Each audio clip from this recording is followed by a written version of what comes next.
Hey guys, what's going on? It is Ash here coming at you today in Clash Royale. Welcome to the video. Today is going to be an awesome one because I got two amazing guests on the line. I got my man OJ. What's up, OJ? Oh, nothing much. We're just pretty hyped about the emotes, but we're not here for the emotes. We're here to talk about balances. Yeah, absolutely. And who better to talk to when talking about balance than Seth from the Supercell Clash Royale team. Seth, what's up, man? Welcome back to the channel.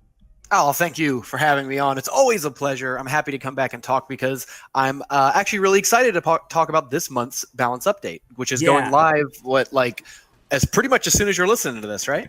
Pretty much in a few hours on my end. And I should mention right off the bat, guys, check out Orange Juice YouTube channel. You guys obviously know OJ, but he's going to post the second half of this conversation. In the first half right now, we're going to talk about all the cards that Supercell did not balance in this update. I think the balance changes took us by surprise in a way. A lot more, not because of what they did change or what, you know, and Seth can speak to this, but kind of because of what didn't change. And we're going to talk a little bit about that in this video. And then in OJ's video tomorrow for you guys, we're going to talk specifically about Barbarians, Three Musketeers, and kind of the meta and how it may shift right now and moving forward. So, Seth, after that long-winded intro, which you guys are used to now, first off, man, why don't you just give maybe a little bit of a foundation here to this conversation and talk a little bit about the last balance update and kind of what you were going for in a broad sense.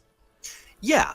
Well, in the broad sense, we were trying to lift up a bunch of cards that had low use rates or low win rates. We do this every few months or so. We try to actively pick low win rate cards and boost them up, because otherwise you're sort of playing a whack-a-mole of the highest win rate cards in the game, and then sometimes cards get nerfed that didn't need to be nerfed. So it's nice that every few months you can just say, you know what, let's let the strong stuff sit and try to focus on the weaker stuff. But the reason why I'm excited about this balance update is I think we were able to effectively target not just low use rate cards, but also some of the highest use rate cards in the entire game. To start off with, I think the biggest and most impactful change in this update is the lowering of Barbarian health, which affects 4 different cards in the game. Most prominently, Barbarian Barrel is the most used spell and really the most used overall card in the game, while still maintaining very high win rates. Battle Ram is the most commonly played win condition when you're looking at challenges and other competitive gameplay, and both of those cards rely heavily on the Barbarian they get. So the Barbarian health going down will, of course, nerf the effectiveness of those 2 cards, but in exchange, we got to do something really exciting to the classic Barbarians card, which I think you would both agree the Barbarians have not been very strong in competitive play. Can you remember the last time that there was like a deck that just played Barbarians? That must have been at least 2 years ago with Eddie's deck with the freeze spell and the fireball. That goes way back. I do remember that. Yeah, okay, from CRL. So it's a very rarely seen card, and part of the reason why we were kind of slow to buff it is because it's a very popular card on the ladder, and it's always tricky to balance cards that are already extremely common in the most widely played game mode, but that it's weak in the competitive scene. I mean, we saw that with Witch, for example, where you try to buff Witch, and then suddenly everyone's very upset because it's a card they see all the time in the ladder. Wizard, too.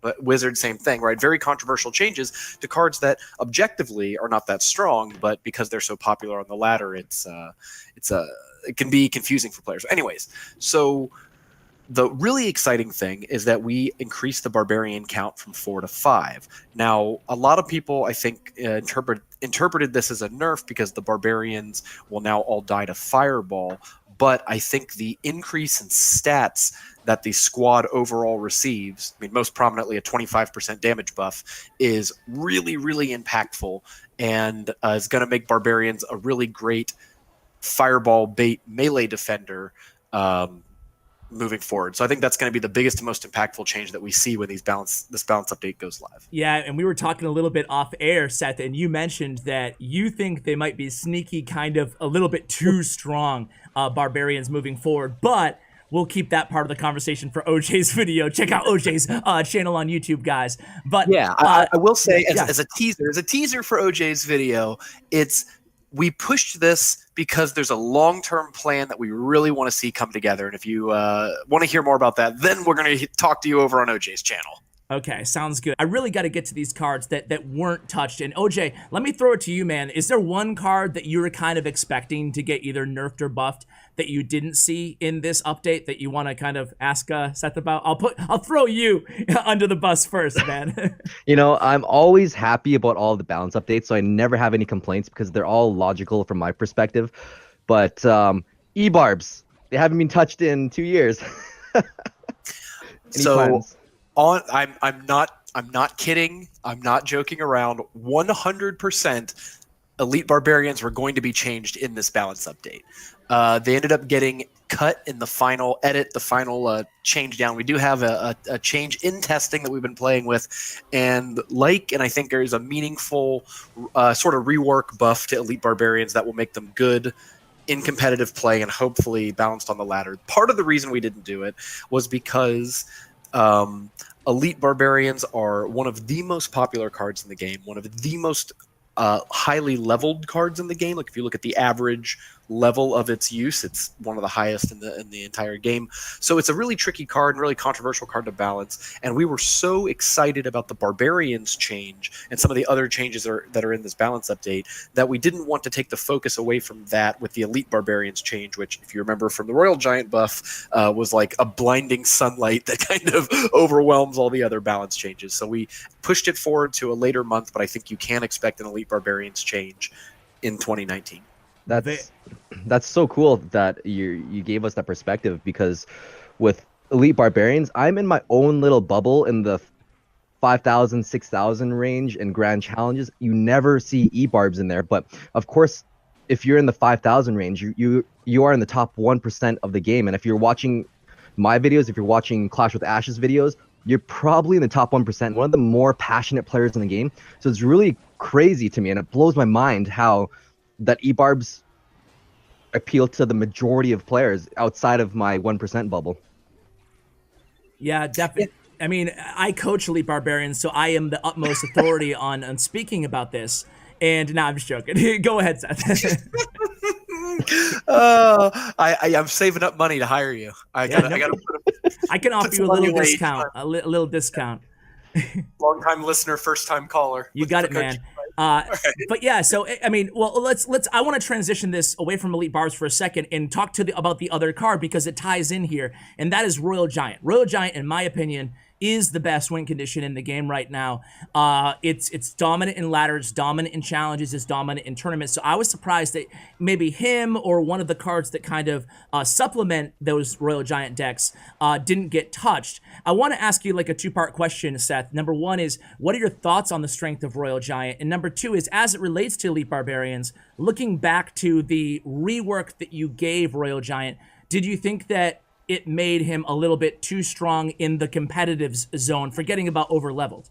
Well, first off, with Royal Giant, it is a little on the strong side, and I think that can be concerning because Royal Giant is not an extremely high skill cap deck. So you want it to be competitive, you want it to be a good, balanced, competitive choice. But I think you would prefer if a deck with a bit higher of a skill cap was like the strongest deck in the game. That said, it's not the highest win rate in the game. It's not something that I think is like destroying the meta in the short term. So we'll just keep monitoring it, and if it gets a little bit too strong, it's very possible that Royal Giant gets a nerf. I definitely don't want to rule it out, because I at least agree with the general consensus that a deck that easy to play should not be the single strongest deck in the game.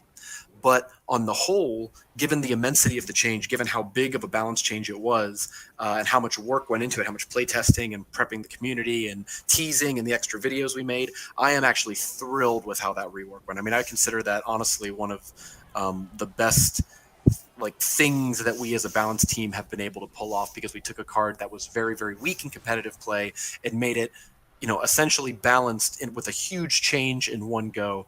And it's been months of it just being, you know, another deck in the meta, and only very recently has it risen to that sort of super tier 1 prominence with the Royal Giant Lightning deck. But yeah, we'll just keep monitoring it and make a change if necessary. I think what you did was really great, because I don't feel angry anymore when I see it played on the map, and it's like, okay, I can actually use my Inferno Tower to counter it properly. So I think it's a really good job on your part for that. And thank you, I appreciate that. And that's something that we're trying to do with Elite Barbarians, right? You want to keep the card strong and useful and have a clear purpose, but you need to cut down on what makes it so frustrating, or at least provide more counters so that more decks just have a way to counter the elite barbarians. OJ, I'll throw it to you, man. Do you want to pick the next card? I have a whole list here, so I can go lightning round as soon as you're done, OJ. Well, this one's a bit controversial. One of my favorite cards in the game is the Goblin Giant. He's so versatile. He's so unique, mechanically speaking.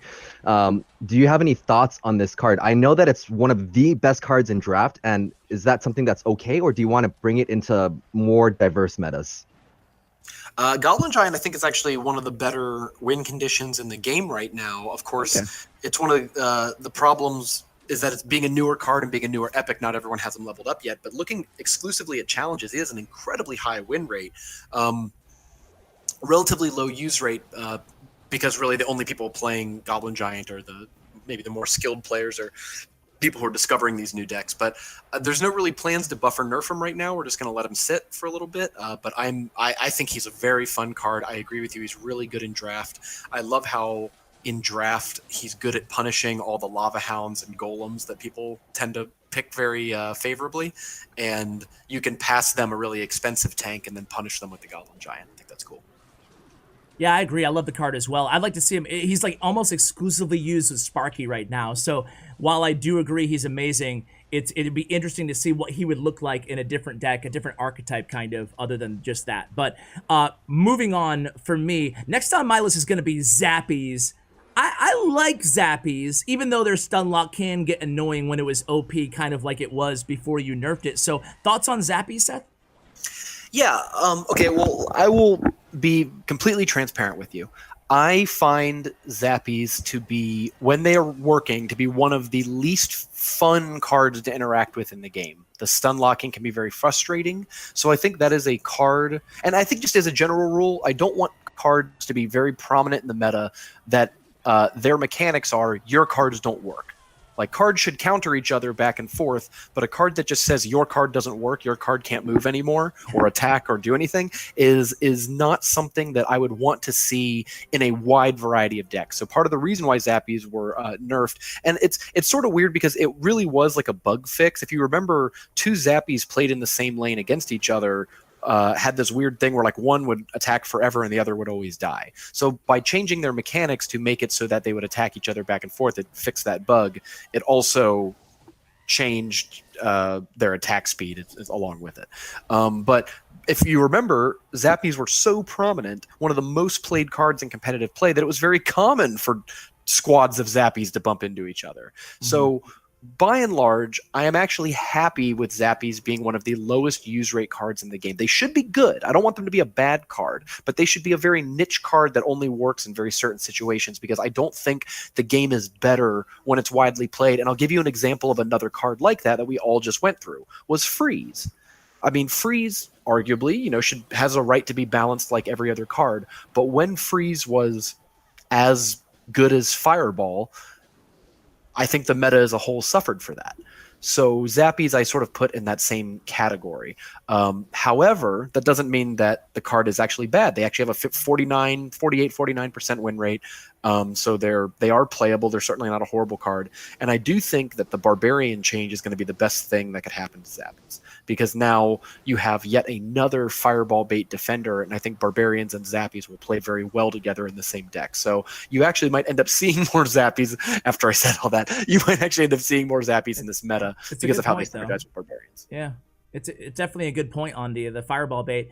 I just wanted to ask a follow-up there. You said that the mechanics of cards that can be kind of annoying or frustrating to go against, I have to ask, it kind of begs the question, even though I love this card and I don't want to see it nerfed, but Ram Rider, the snare can actually have that same kind of effect against an oncoming Hog Rider. It can hard counter Hog on defense, it can hard counter a Balloon, it can hard counter another Ram Rider.